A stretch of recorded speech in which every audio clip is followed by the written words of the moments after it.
Chaque être humain est né avec une grandeur. Alors Dieu a placé dans l'homme une certaine capacité, mais il faut tout simplement se découvrir et arriver à se regarder de l'intérieur. Et beaucoup de gens ignorent les capacités que Dieu les a dotées.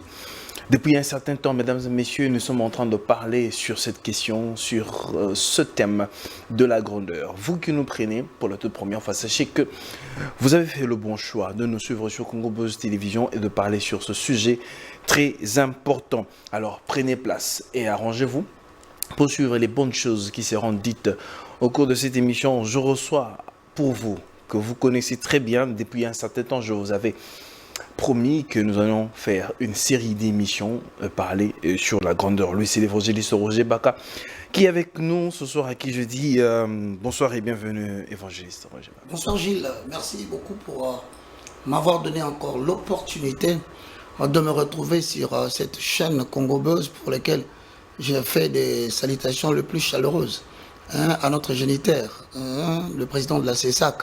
Je pense à mon frère Bossembe. Que Dieu te bénisse. Merci à toi, Jules, citoyen du royaume de notre Père.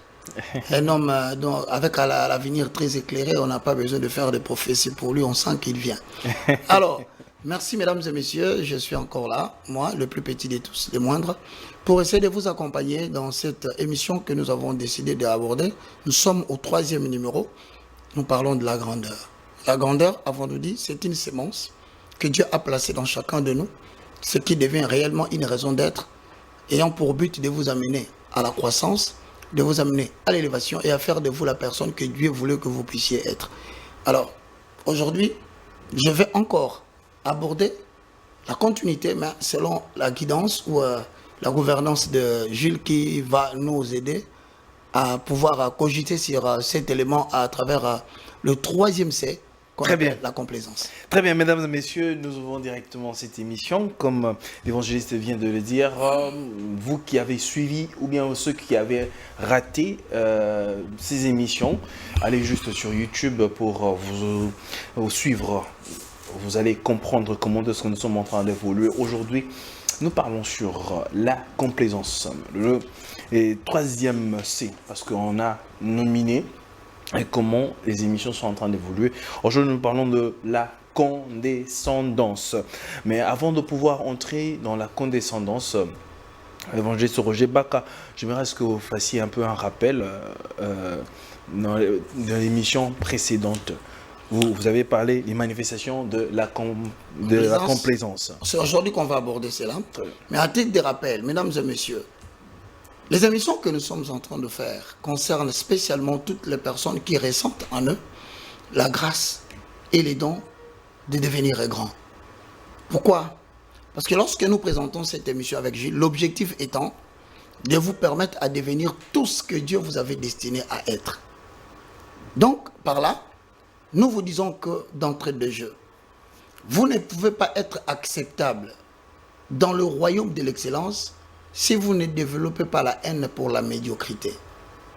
Et à travers ça, nous avons dit que tous les hommes que Dieu a créés naissent avec la sémence de la grandeur. Mais comme toute sémence, elle a toujours besoin d'être nourrie pour que cela puisse croître. Alors, nous avions dit encore que généralement, lorsque vous avez une grâce, c'est ce que vous faites de votre grâce qui définit vos prouesses. Vous négligez la grâce de Dieu ou les dons de Dieu en vous, vous avez négligé vos prouesses dans la vie. De la même façon, ce que vous faites avec votre sémence de la grandeur, c'est ce qui va dicter ce que vous allez devenir dans la vie. Et avec la sémence de la grandeur, il y a des choses que vous pouvez faire qui peuvent favoriser l'émergence de la grâce de Dieu plantée en vous. Jules, de la même façon, il y a des choses qu'il ne faut pas faire de peur que vous puissiez retarder la manifestation de la grandeur qui est en vous. Nous avions dit qu'il y a 3 types d'hommes. Le premier, ce sont des gens qui sont nés grands. Le second, ce sont des personnes qui sont appelées à devenir grands. Le troisième, ce sont des personnes à qui l'on confère la grandeur. Maintenant, la question est posée. Dans tous les 3 cas, nous constatons que la sémence de la grandeur est en tout homme. Mais qu'est-ce qui fait que les autres réussissent pour devenir des citoyens élevés dans la vie et les autres ne les deviennent pas? C'est ici que nous avons commencé à traiter le 4C que nous devrions normalement éviter pour chaque personne qui désire percer les montagnes et devenir une référence dans le monde. Donc le premier, nous avions cité, c'était le confort. C'est l'état de relaxation. C'est l'état d'une personne qui, après avoir réussi une, deux, trois choses, il est maintenant libre de toute peine. Il dit, je ne peux plus souffrir. J'ai fait ce qu'il fallait faire. Excès de repos, excès de plaisir, ça conduit à la destruction de la sémence de la grandeur. Et nous sommes allés en deuxième lieu.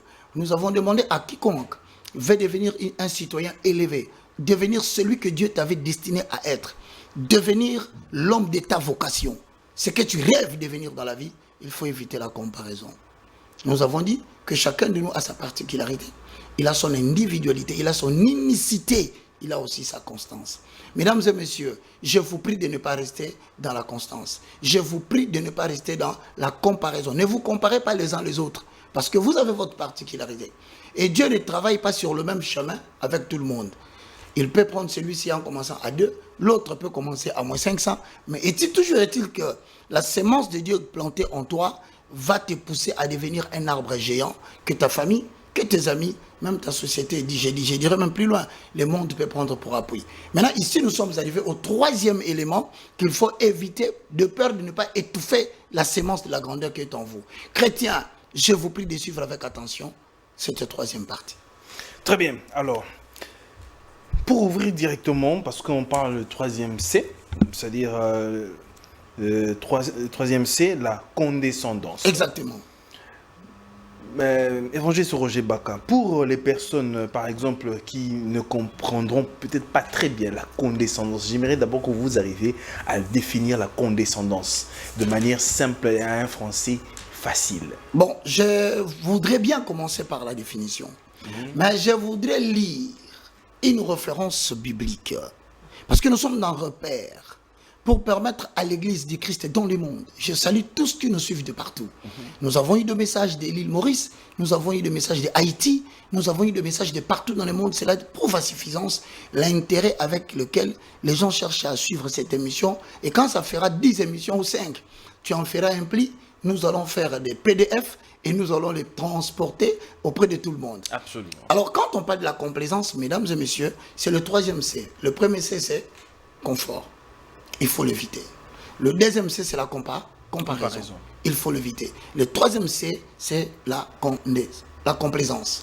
Maintenant, la complaisance, pour bien mieux le comprendre, Jules, nous allons lire, je pense que toi aussi tu as une Bible. La condescendance. La complaisance, c'est ça. Je viens, en fait, l'élément, c'est la complaisance. Ok. Voilà. La complaisance, comme le troisième C, est tirée du livre de Luc, au chapitre 16. Le verset 19 à 22. Lisons la parole de Dieu. Luc chapitre 16, le verset 19. Il y avait un homme riche qui était vêtu de pourpre et fin lin et qui chaque jour menait joyeuse et brillante vie. Un pauvre nommé Lazare était couché à la porte, couvert d'ulcères, et désirait de se rassasier de miettes qui tombaient de la table du riche.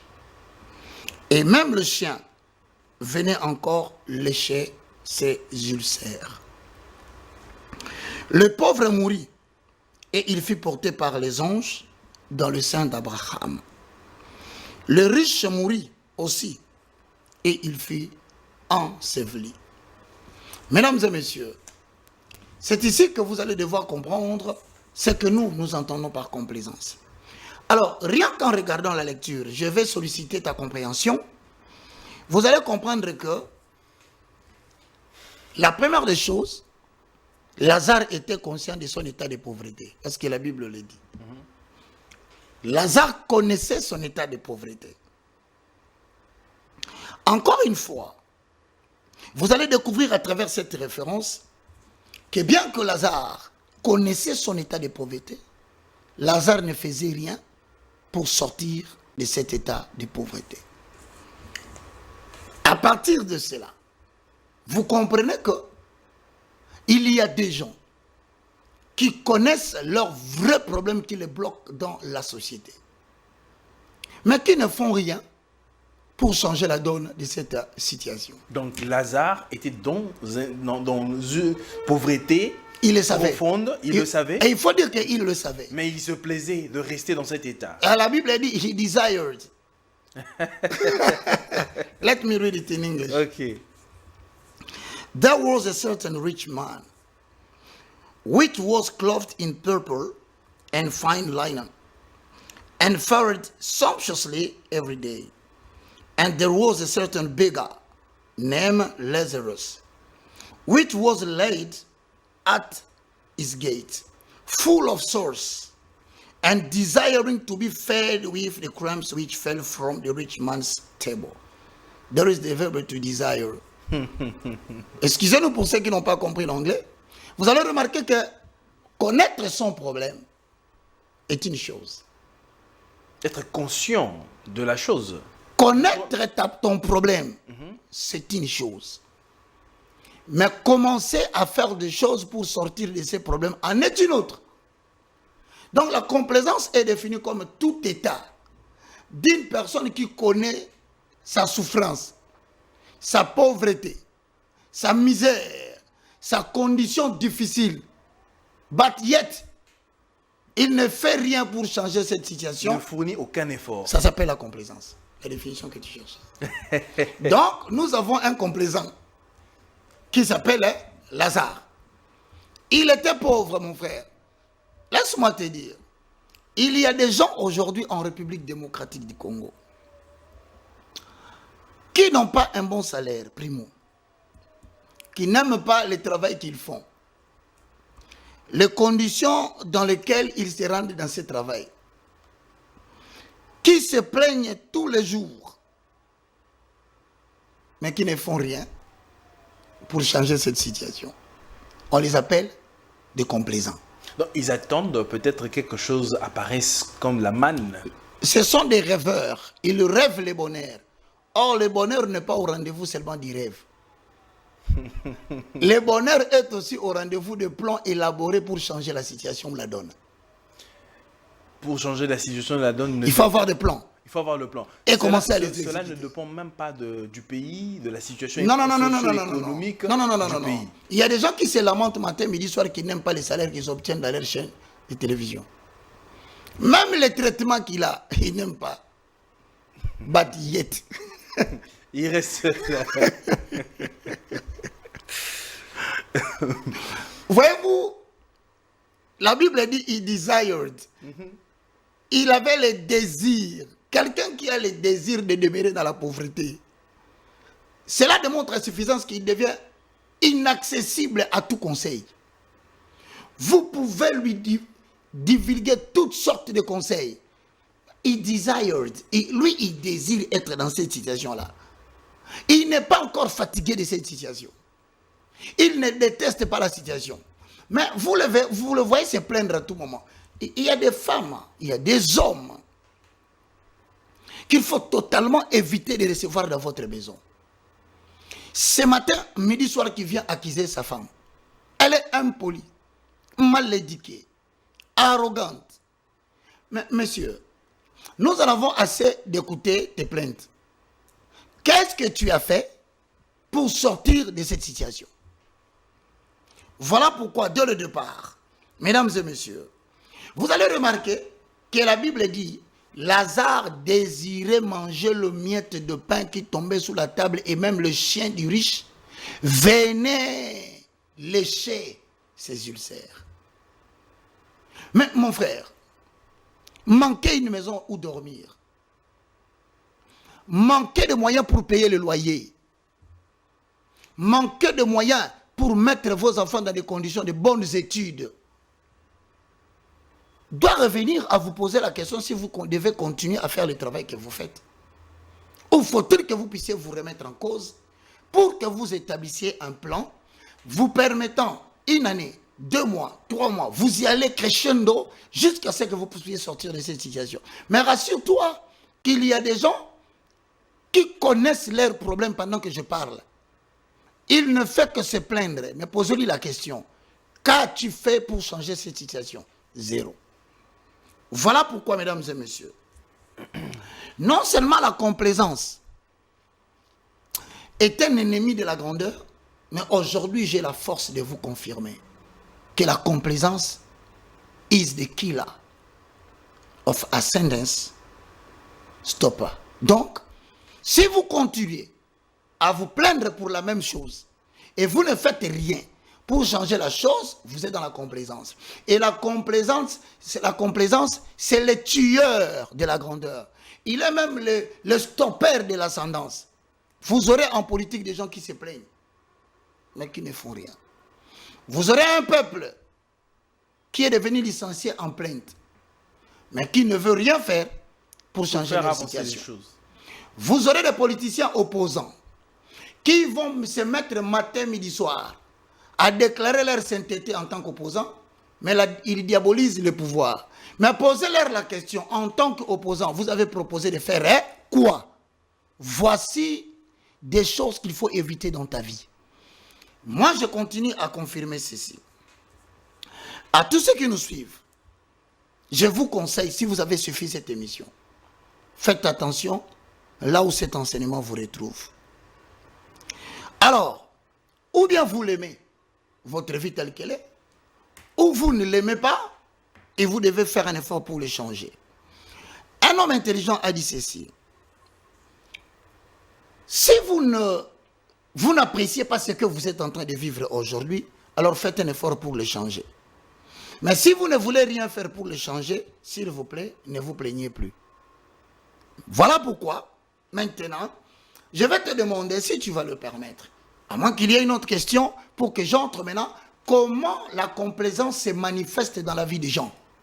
J'aimerais que nous puissions entrer là, parce que là, vous venez de parler de la complaisance. Comment est-ce que quelqu'un, dans une situation de pauvreté, dans une situation compliquée de la vie, mais qui se plaise à rester là aussi longtemps qu'on ne prend pas encore le courage? Alors, j'aimerais maintenant que vous parlez des manifestations de la complaisance. Merci. La complaisance a 4 éléments qui déterminent comment cette complaisance se manifeste.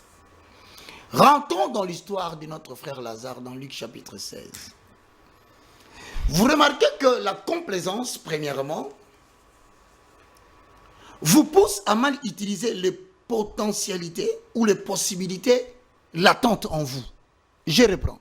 La complaisance vous conduit à mal utiliser les possibilités qui sont en fait latentes en vous. Donc, tout en étant sur Congo Buzz, il y a beaucoup de possibilités. Mais vous allez seulement mal l'utiliser. Voilà, je vais expliquer. Je ne sais pas en lisant cette lecture combien ont compris que Lazare était un homme intelligent. Dans cette lecture, je ne sais pas si vous avez compris. En quoi se caractérise l'intelligence de Lazare? Le gars était mendiant, béga. Mais dans la mendicité du foufou, de pain, notre ami Lazare a posé un acte qui démontre qu'il était intelligent, mais seulement il a mal utilisé son intelligence par un simple fait, Jules. C'est que Lazare est allé dormir devant la porte d'un homme riche. Avant de venir, Lazare a remarqué les habits de cet homme. Pourpre, fin lin. Généralement, ça, ce sont les habits du roi. Donc, il avait l'intelligence de comprendre où se trouve la solution à son problème de foufou, à son problème de manger. Pire, notre ami Lazare s'est mis devant la porte. Vous savez, il y a une vérité que je vais partager avec toi. Il y a certaines personnes qui ont de l'intelligence, mais à cause de la complaisance, ils sont devenus des travailleurs là où ils devaient être des collaborateurs du patron. C'est un exemple, hein, que cela ne te choque pas. Je connais beaucoup de gens intelligents, énormément pétrés d'intelligence. Mais son intelligence le conduit à devenir travailleur. Dans sa tête, il ne pense qu'être travailleur, employé. Et pourtant, dans certains cas, vous verrez, cela demande seulement une petite chose. C'est quoi la chose? Un peu de sagesse pour chasser la confusion dans ta tête. Il y a beaucoup de gens qui devaient être des chefs, mais qui sont aujourd'hui en train de travailler pour des gens qui pouvaient être leurs amis.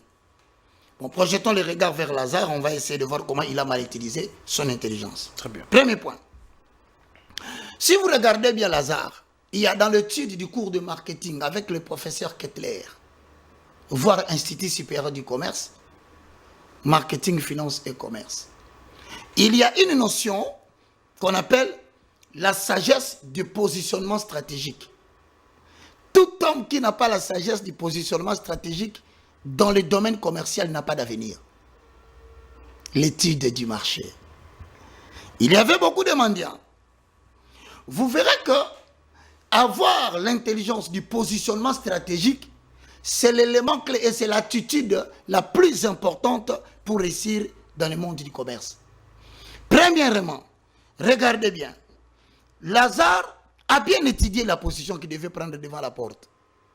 Donc, le positionnement de Lazare démontre qu'il était intelligent et son intelligence l'a conduit à se positionner devant la porte d'un homme riche. Vous savez, ça prend du temps pour être un mendiant qui produit. Hein? Ça prend du temps. Certains peuvent se positionner vers Moody. Il se met à Moody, il demande de l'argent. Un autre dit, non, moi je ne reste pas ici, moi. En tant que mendiant, je vais devenir un mendiant professionnel. Faut chercher un Il quitte Moody, il vient exactement devant une banque de la place. Il se met là, avec sa cravate. Il a l'intelligence de demander. Quand il te demande l'argent, tu ne sauras refuser. Très cher frère, il t'aborde à la porte de la banque. Très cher frère, comprenez que je suis venu en ville. J'avais un rendez-vous avec un patron qui tout à fait, je suis arrivé en retard. Et cela ne m'a pas permis de le voir.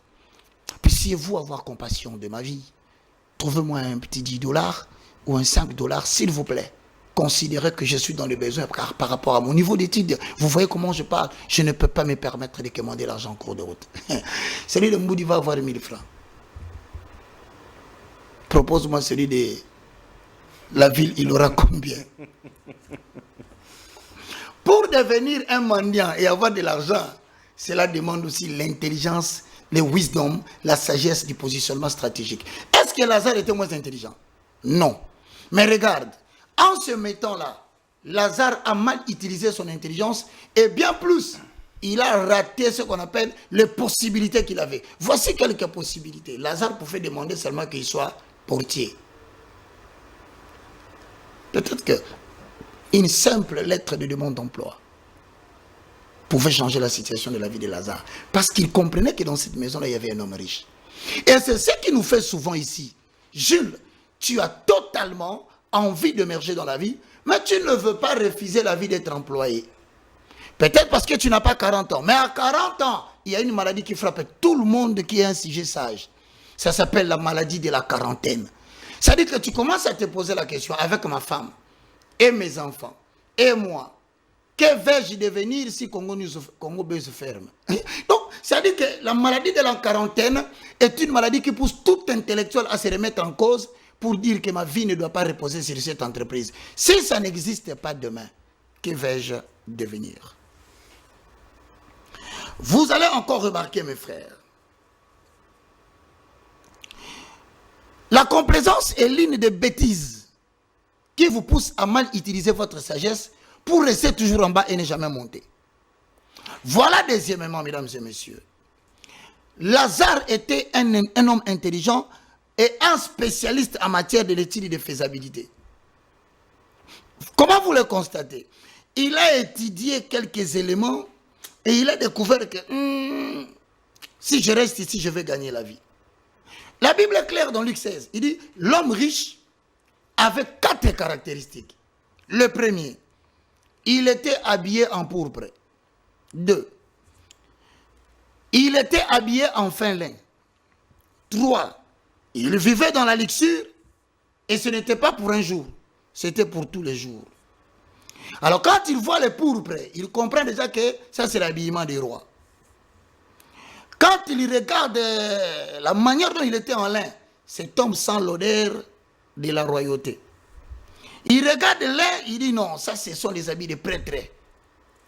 À travers cette étude, Lazare finit par décider une seule chose. Je veux me mettre dehors là pour commander de l'argent. Mon frère, à un certain âge, il faut avoir honte de demander de l'argent aux gens. À un certain niveau, évite et refuse d'apparaître. Commence à travailler pour que tu sois. À un certain âge, il faut avoir honte d'aller demander à papa, trouve-moi de l'argent pour que je puisse nourrir mes enfants.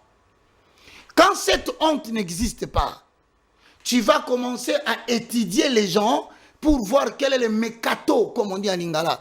Borni no go beta e po asanzambongo. Mais mayelo sanango wana. Au koko no ko komenango les traiter quand t'engages dans une entreprise. Tu trouves mieux de créer des histoires telles que ma femme a accouché. Je vais devoir vous demander de me soutenir même avec $500. Les gens vont te donner. Mais après chaque invention, est-ce que tu as changé ta condition de vie? Point d'interrogation. Voilà ce que je voudrais dire. Lazare avait compris que ce type en a tellement assez que si je vais dormir chez lui là-bas, je vais manger. Mais puisqu'il avait compris, pourquoi n'a-t-il pas fait une demande d'emploi pour un fils qui lavait le chien?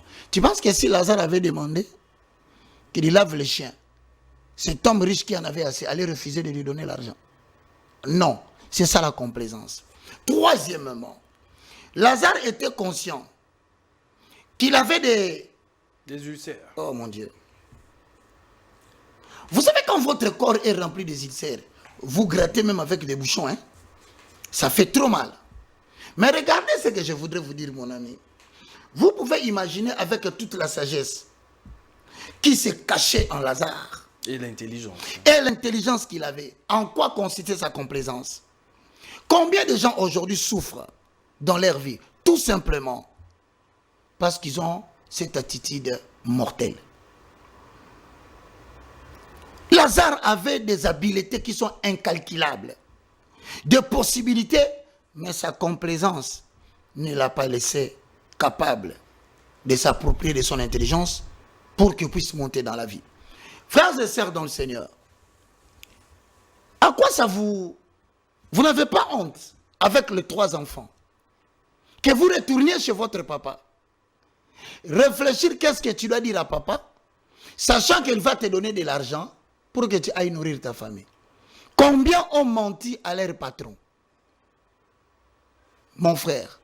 Et tu sais même que quand tu t'habilles en veste, avec une belle cravate, assortie d'un gilet, tu peux passer voir ton ami dans son bureau, mais tout ce que tu veux faire, c'est de bouffer l'argent qu'il va te donner, mais de refuser de travailler avec lui pour que vous puissiez produire de l'argent. C'est ça la complaisance. Et ce n'est pas fini. Ce qui est même dangereux.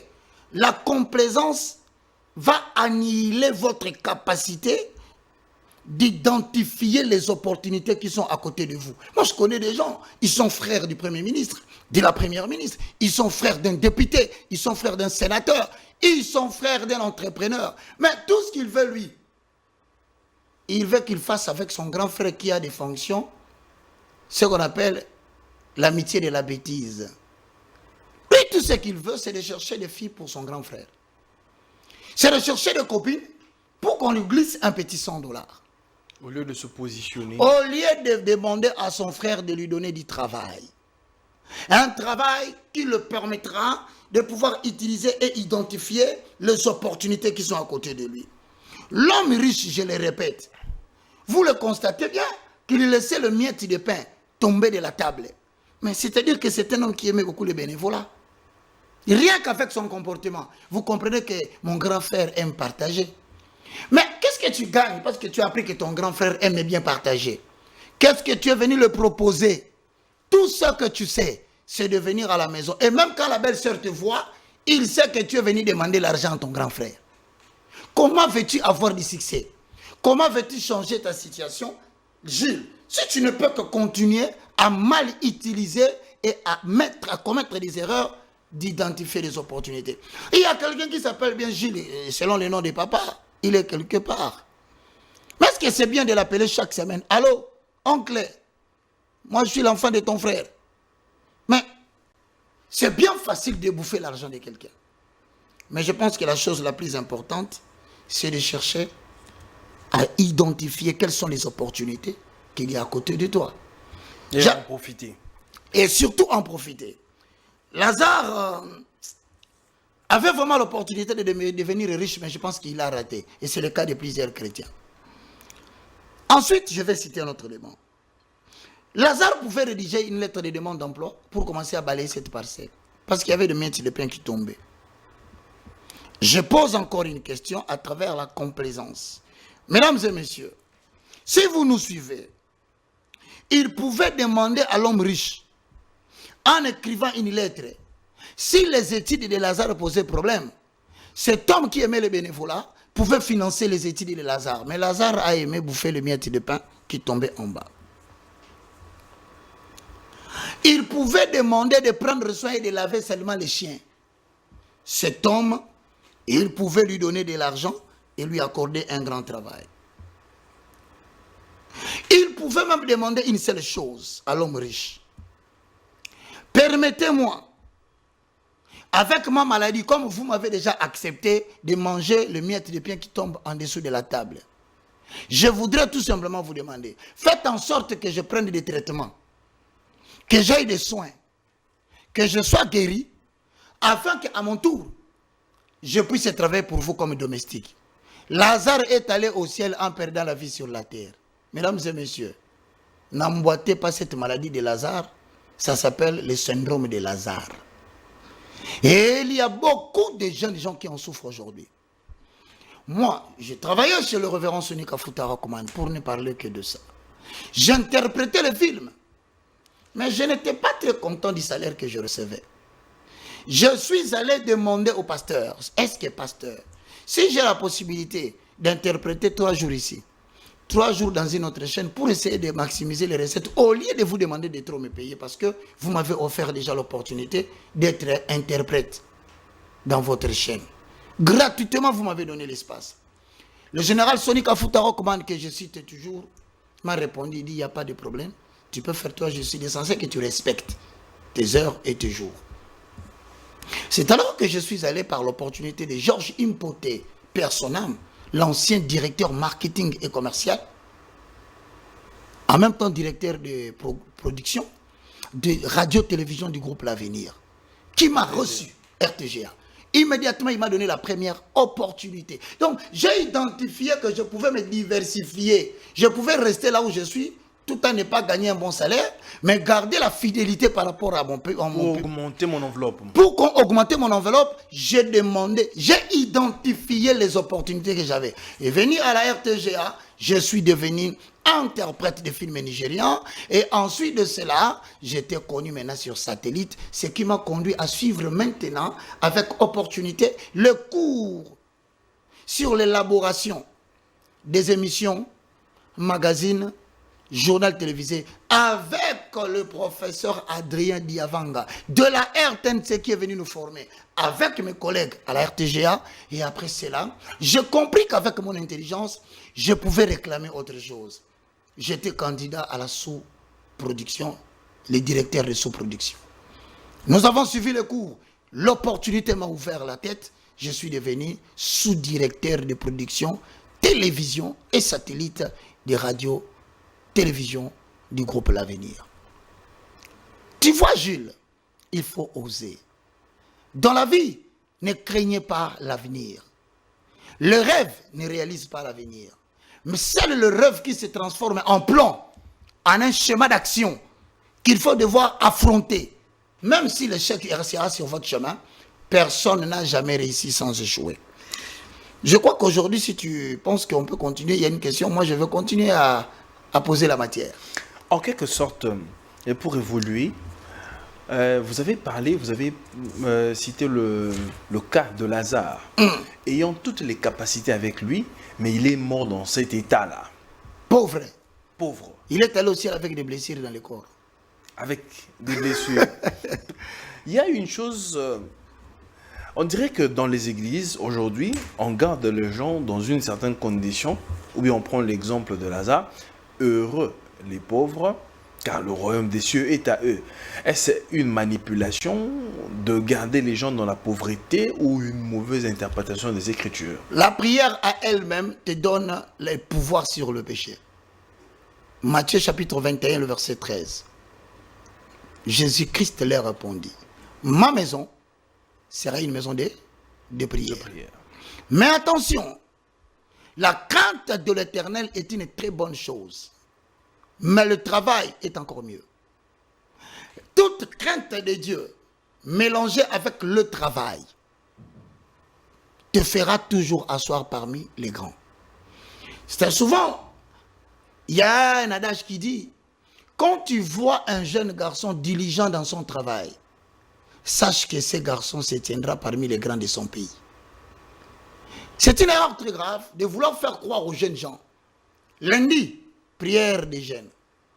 Mardi, prière des adolescents.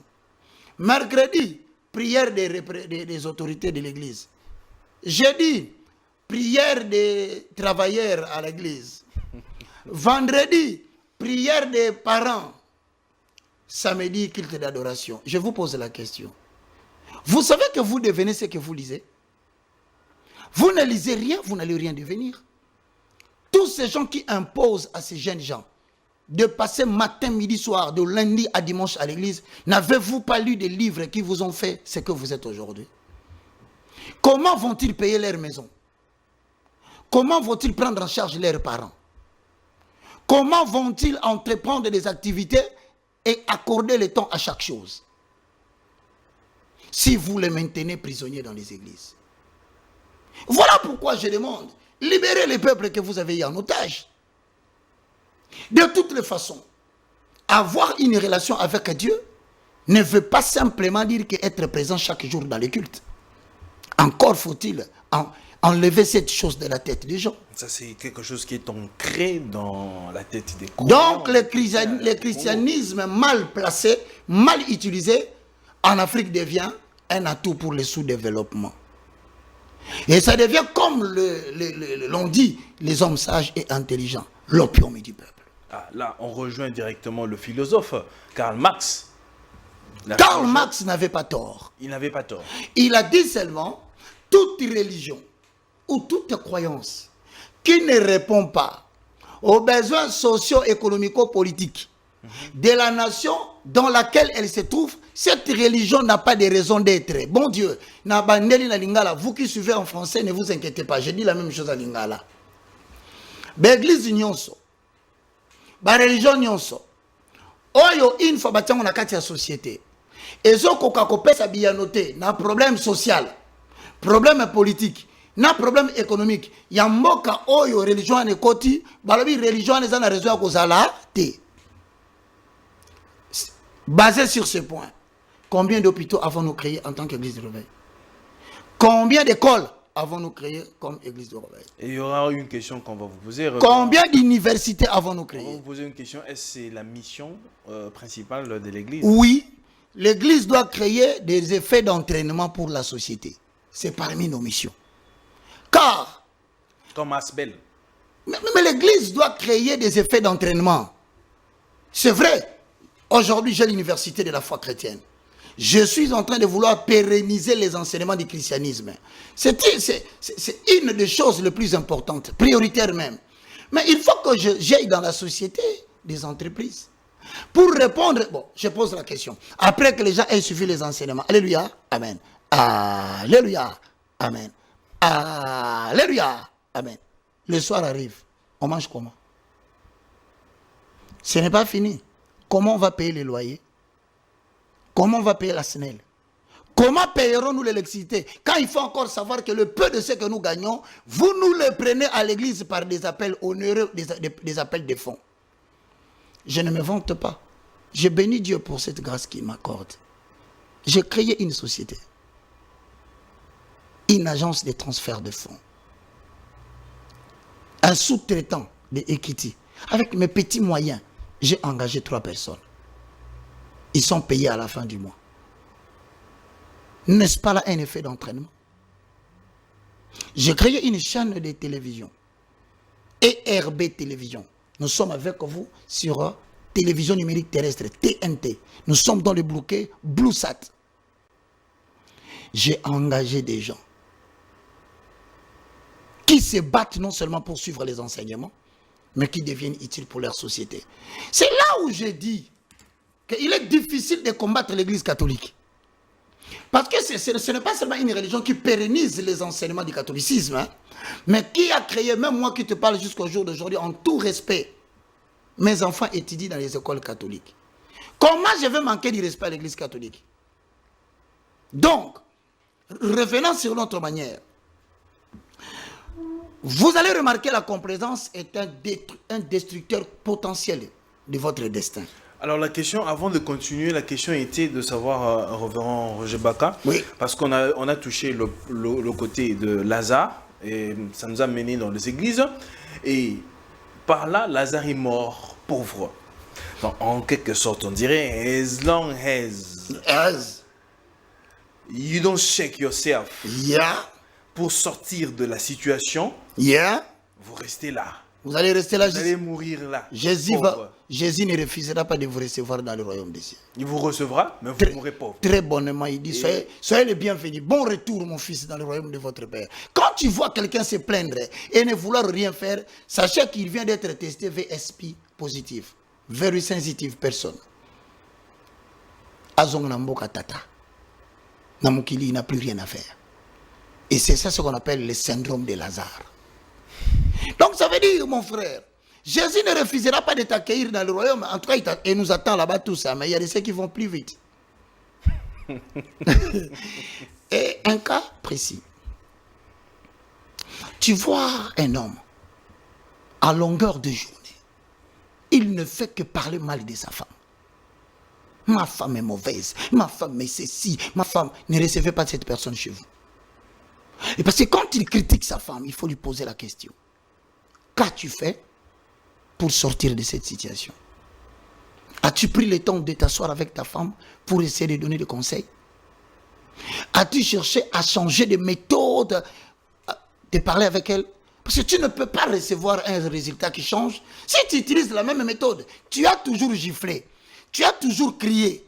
N'est-il pas maintenant question d'éviter de crier, d'éviter de frapper et de parler tranquillement?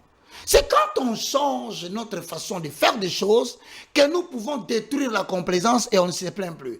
As-tu tenté, au lieu de faire des critiques à chaque moment, car un excès d'écriture détruit le bonheur dans les couples?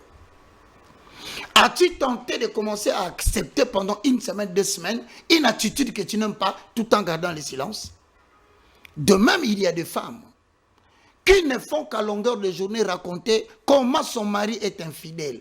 Tout le monde dans les quartiers le sait. Mobali Nanga Azakandumba.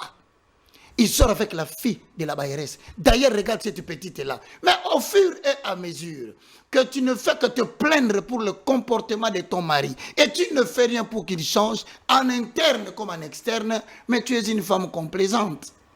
Vaut mieux de ne plus t'écouter. Je suis même tenté de te dire pourquoi tu ne le quittes pas.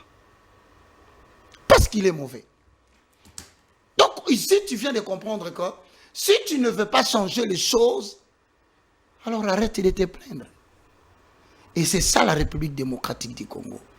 Le peuple est tombé dans une complaisance où les gens refusent de s'impliquer dans les champs d'action. Les gens préfèrent passer midi, matin, soir à chanter. Les gens préfèrent passer matin, midi, soir à prier dans les églises, et encore faut-il savoir s'ils prient bien. Les gens passent. Il faut savoir s'ils prient bien. C'est la question. Parce que la Bible dit quand vous demandez, vous n'obtenez pas parce que vous priez mal. Tu as longtemps envoyé des machettes de feu contre les diables. Mais ils ne partent toujours pas. Natindi moto, naso papa yo machette, nabeti au coup de pied, coup de tête, hein, boum. Mais papa, depuis que tu pries de cette façon, tu ne constates pas qu'il n'y a pas de changement. Et tu continues à te plaindre, la vie ne va pas, ça ne va pas. Mon frère, je répète et je dis ici, tant que le peuple congolais ne comprendra pas qu'en dehors de la prière, un président de la République, fut-il maître ou il a la maîtrise dans tous les domaines de la vie, Congo ne décollera pas si le peuple ne s'implique pas dans l'action qui est proposée. Vous voulez développer le Congo? Nous avons 70% de l'espace qui est vide au-delà de Tchango. Est-ce que, monsieur, veux-tu qu'on aille faire l'agriculture ou qu'on aille faire les activités de braise? Il te dit, ah, vie. Moi, je suis licencié, moi. Non! Dans un pays où les choses ne marchent pas, la faculté ne marche pas. Ce sont les dons que vous devez mettre au service et peut-être que ces dons vont vous ouvrir la porte de toutes choses. Vous savez, je connais une histoire d'un ami qui est à l'aéroport de Kinshasa, d'Njili. Cet ami est licencié en sciences politiques. Mais il a eu l'opportunité de connaître un homme qui lui a proposé de postuler pour travailler en tant que journalier à l'aéroport. Cet homme n'a pas regardé ses diplômes. Il se plaignait des conditions de sa vie. Il a saisi l'opportunité. Vous n'aurez pas toujours des opportunités qui répondent directement aux potentielles facultés que vous avez. Oubliez cette histoire dans votre tête. Il faut savoir découper la vie en morceaux. Donc les Congolais disent, ah, yo sala est bouillé. Comment tu te retrouves dans ça? C'est pour dire que la vie ne commence pas comme tu la veux. La vie commence comme Dieu la veut. Dites ça à tout le monde. La vie ne commencera pas comme toi tu veux. La vie te donnera l'opportunité pour t'ouvrir d'autres portes comme Dieu le veut. Seuls ceux qui acceptent de commencer petit, qui finissent grand avec Dieu. Voilà ce garçon aujourd'hui, si je te dis, tu ne vas pas croire. Non seulement qu'il a reçu au test. Le test, c'était qui? Premièrement, c'était d'être balayeur à l'aéroport. Un licencié est allé balayer. Mais comme il avait la grâce, à celui qui a, Dieu dit, je donnerai et il sera dans l'abondance. Mais à celui qui n'a pas, j'ôterai même le peu qu'il a. Je m'adresse à quelqu'un qui me regarde. Dieu commence toujours petit, mais il ne termine jamais petit. Ayez le courage. N'acceptez pas cet adage qui dit one in a hand is better than three in the bushes. Un tien vaut mieux que deux, tu l'auras. Papa, cette conception des choses n'est pas biblique. Dieu s'est débarrassé de tout en nous disant, le juste vivra. C'est ce que tu crois, c'est ce que tu vas devenir. Voilà pourquoi je demande à ceux qui sont encore complaisants à la maison de me rejoindre. Aujourd'hui, je suis devenu propriétaire d'une chaîne de télévision sur TNT Bluesat. Et je ne me pose pas la question parce qu'il faut payer 12 000 $ par an. Comment ça va se faire? Mais je crois que celui qui m'a amené jusqu'à aujourd'hui m'a dit, reconnais l'Éternel dans toutes tes voies et il aplanira tes sentiers. Cet enseignement devait permettre à quelqu'un de quitter là où il est assis. Aujourd'hui, prends la décision de commencer à répondre à la recherche de quelque chose qui peut changer la condition de ta vie. Jules, malheureusement, j'étais journaliste, j'étais animateur, j'étais interprète. Et par la grâce de Dieu, j'ai accepté d'aller identifier les opportunités qui se trouvent à côté de moi.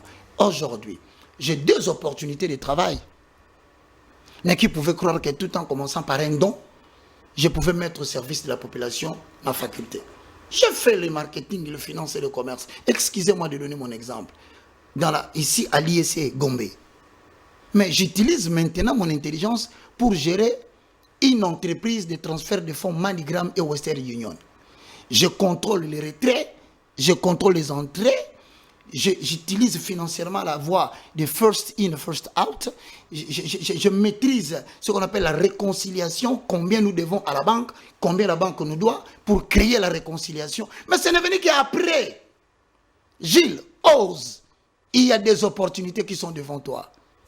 Pour ne pas te demander de quitter Congo Buzz, demande à ton patron d'avoir un autre espace ailleurs pour que tu sois aussi collaborateur extérieur. Pourquoi vouloir attendre toujours la fin du mois un salaire? C'est de la complaisance. Révérend Roger Baka, pour chuter, terminer, alors j'aimerais à ce que nous parlions, je crois dans les minutes nous imparties ici, la condescendance. En quoi et comment se manifeste la condescendance? Bon, j'aurais voulu, pour qu'on aborde cet aspect, que l'on retienne une seule chose.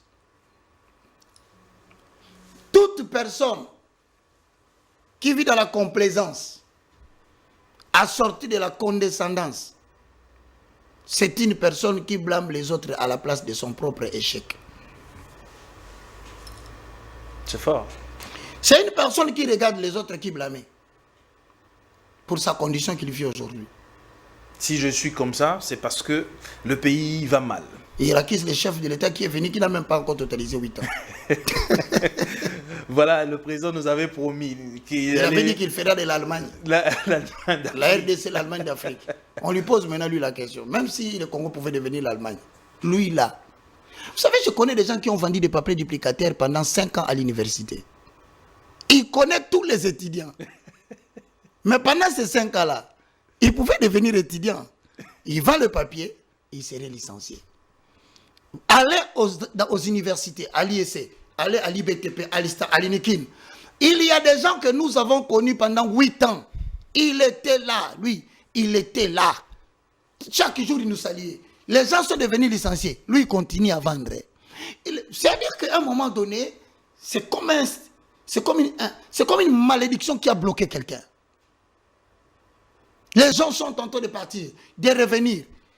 Toi, tout ce que tu sais faire, c'est de trouver les personnes que tu dois blâmer pour ta condition. C'est malheureux, frère. Tu ne peux pas continuer comme ça. Donc si on ne vous a pas mis dans des bonnes écoles, c'est parce que mon papa, c'est parce que papa a fait que je n'étudie pas beaucoup. La sémence de la grandeur plantée en toi n'a pas besoin de tes études. Les études, c'est le monde qui te donne. La grandeur, c'est Dieu qui les place. Arrête d'être dans le 4e élément. La complaisance. Complexe. Le complexe. La condescendance, je l'ai placé dans la complaisance. Mais le 4e élément, dès que tu es complexé des titres académiques, ta vie devient complexe. Et c'est aussi un frein, un blocage. Papa. D'arriver au sommet, à la grandeur. Attends, il ne faut pas s'amuser. Hein? Tu deviens ce que tu es. Si tu trouves que tu as le complexe de langage et que tu ne peux pas être chef parce que tu ne sais pas bien t'exprimer en français, les Balouba disent Falancé qui falangato. Ceux qui sont allés faire le diamant à Mbujimaï, à Kananga, à Mweka, à Ndemba, sont revenus vendre les diamants de plusieurs carats ici et sont devenus des patrons des licenciés en sciences politico-économiques. Dès que tu vis dans les complexes d'infériorité, de supériorité, en termes de tout, même les titres académiques, ta vie va devenir complexée. Et tu deviendras une personne qui n'a que pour condition. Tes regards sont toujours là en train de regarder qui tu vas blâmer. Tu as assez longtemps blâmé ton père, c'est fini. Il était occultiste. Il est mort. Tu as blâmé ta maman, elle ne restait pas à la maison, semble-t-il, maman était désordonnée. Mais maintenant que tu es seul, tu commences à blâmer le chef de l'État. Il n'a pas totalisé 8 ans. Et tu dis, toi qui as 54 ans, 55 ans, nous on est devenu ce qu'on est devenu à cause de la politique. Mon cher frère, quitte le lieu où tu te trouves. Que cet enseignement te fasse changer de position, que cela te remette en cause. Et si tu as besoin que nous puissions entamer avec toi la procédure du départ, je vais donner mon numéro de téléphone. Peut-être que cela pourra vous aider. Très bien. Alors, évangéliste Roger Baka, nous avons carrément fini notre émission, mais j'aimerais à ce que vous puissiez un peu réagir, parce qu'il y a l'opinion, les gens s'insurgent un peu et parlent. On dirait qu'au Congo, quand quelqu'un a une certaine position, quand il y a quelque chose, on recuse même sa nationalité. Bon, il y a certaines personnes qui parlent de l'archibishop Coutinho Fernando, qu'il n'était pas congolais. Est-ce vrai? Bon, je pourrais te confirmer une chose. Moi, le révérend Coutinho Fernando, c'est comme un père. C'est l'ami intime de mon père. Okay. L'honorable Ntumba Toro. Maman Amy Coutinho m'a vu grandir. Ne vous y trompez pas. Je ne l'ai pas connue à la télévision. C'est une maman qui venait à la maison. Parce que maman, pour ne que la citer ici, et ça va étonner plusieurs, le bishop Bintuka Moigna, deuxième personnalité, je pense, ou troisième ou quatrième avec les mamans Païkili Kompaï, avec maman Emi Koutino. Ce sont des mamans qui ont bougé le ministère de la Femme en République démocratique du Congo. Ce sont mes mamans. Je crains l'allure que nous commençons à prendre dans ces pays. Excuse-moi, je crains. Il semble que Ouattara n'est pas ivoirien. Et dans cette sommation de choses, il semble que Laurent Gbagbo, on doute aussi de sa nationalité. Ça m'étonne. Au lieu de s'arrêter là, ils sont allés plus loin, ces gens. Ils disent qu'il semblerait que Martin Fayulu est sénégalais. Je commence à avoir peur. Certains sont allés plus loin pour dire que le papa de Joseph Kasavubu est chinois. Ne ris pas, mon frère, c'est quand même sérieux. Bon, pour Neymar, il semblerait que le président Mobutu est centrafricain. Quelqu'un m'a fait rire. Roger Baka était malgache. Moi, je suis de Madagascar. Frère, arrêtons ces jeux-là. Non, on accuse aussi sur... ce sont de fausses accusations. Non, vrai ou faux, je crois que la nationalité d'une personne n'influence pas dans le processus des actions que nous devons poser pour développer un pays. Nicolas Sarkozy est hongrois. Donc, en réalité... Faux débat. Donc, oui, faux débat. Oui. Mais en réalité, Coutinho n'est vraiment pas congolais. Je pense que quelqu'un m'aurait dit qu'il aurait des racines de l'Angola. Parce que moi, je n'aime pas tourner autour du pot. Et que le nom n'était pas Coutinho, que le nom était Coutinho. Mais cela ne me permet pas d'affirmer une telle chose. Parce que je n'en ai pas de preuves. Ce que je dis, c'est ce que les gens racontent. Donc, ce débat de vouloir discuter sur les nationalités des gens, je crains. Parce qu'à l'heure de la mondialisation, permettez-moi, à l'heure de la transnationalisation, à l'heure de l'internationalisation, le monde devient un village planétaire. Rentrer dans des débats de nationalité, mais va simplement nous retourner en arrière. Pourquoi? Parce qu'en cette période où la modernité est en train de battre son comble, les nations les plus intelligentes créent des ponts. Mais des nations bourriques créent des barrières. Merci. Alors, j'aimerais que vous réagissiez aussi sur la nomination de sa fille, grâce à Emi Koutino, et d'une vidéo qui est en train de circuler sur la toile. On est en train de chanter dans son cabinet, dans son bureau, là. On est en train de faire le djalelo. Quelle est votre réaction? Est-elle vraiment à la hauteur de ce ministère? Saura-t-elle vraiment ce ministère donner personnellement, des résultats? Personnellement, je sais, lorsque j'étudiais à l'université de Kinshasa, et cela a complété une thèse, comme a dit en 6e année, lors d'une dissertation, que le succès scolaire ne reflète pas toujours la réalité de la vie pratique. Tu peux être premier de la classe, de la première primaire, jusqu'à ce que tu sois licencié avec de hautes études. Cela ne te qualifie pas à être un bon gestionnaire de la nation. Donc, comme pour dire, les capacités d'être un bon manager, de bien diriger une nation, de bien gérer une entité, ne dépendent pas du quotient intellectuel, qu'on ne vous trompe pas. Ça dépend du quotient émotionnel. Bref, cela est lié au trait de caractère. Partout dans le monde, tu as déjà entendu un licencié chinois? Tu as vu les Chinois avoir le complexe des titres académiques, mais leur nation était une puissance régionale. Aujourd'hui, ils sont en train de concurrencer les États-Unis comme une puissance économique. Voulez-vous dire quoi? Les Chinois n'ont pas étudié, ils ont beaucoup étudié. C'est pour rentrer dans ton cas. Premièrement, je pense que dans chaque fonction qu'on attribue aux hommes, il y a le profil de l'emploi, il y a aussi le profil du candidat.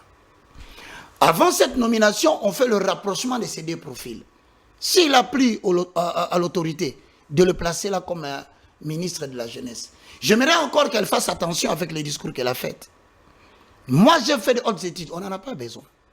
C'est le résultat qui fait cesser les contestations. Faire de hautes études n'est pas une présomption d'intelligence. En tout cas, je le regarde, je dis, ma sœur, maintenant vous êtes ministre de la Jeunesse. Arrêtez de distraire les gens avec des hautes études. Les gens n'en ont pas besoin. Parce que finalement, ceux qui ont détruit ce pays pour le faire arriver jusqu'au point où nous sommes, ce sont des gens qui ont prétendu faire des hautes études, mais qui n'ont pas l'intelligence renouvelée. Or, toi, tu as déjà l'intelligence renouvelée en tant que chrétien. La meilleure des choses, ou un conseil que je pourrais donner à ma sœur Grace Coutinho, ministre de la Jeunesse, débarrasse-toi des dialolistes. Les dialolos. Les gens qui sont venus chanter dans ton bureau là, il faut les chasser. Demain, si je passe là-bas, je viens vous rendre visite, je trouve ces gens-là qui veulent transformer le ministère en une salle de louange et d'adoration. Sincèrement, je serai en droit, en tant que jeune que vous allez diriger, de créer un incident et que cela apparaisse dans les réseaux sociaux. Merci beaucoup, évangéliste Roger Baka. Mais un homme de Dieu a scandalisé toute une génération. Nous avons fini, pardon, Christian. Le pasteur Mike Kalambaï, qui dans une sortie dit Lambalia. Est-ce que cela relève de faculté d'un pasteur de Dieu et derrière la chair? Non, je pense que lorsque tu lis, hein, c'est lui qui aspire aux fonctions d'évêque. Les gens ne comprennent pas ce qu'est un évêque.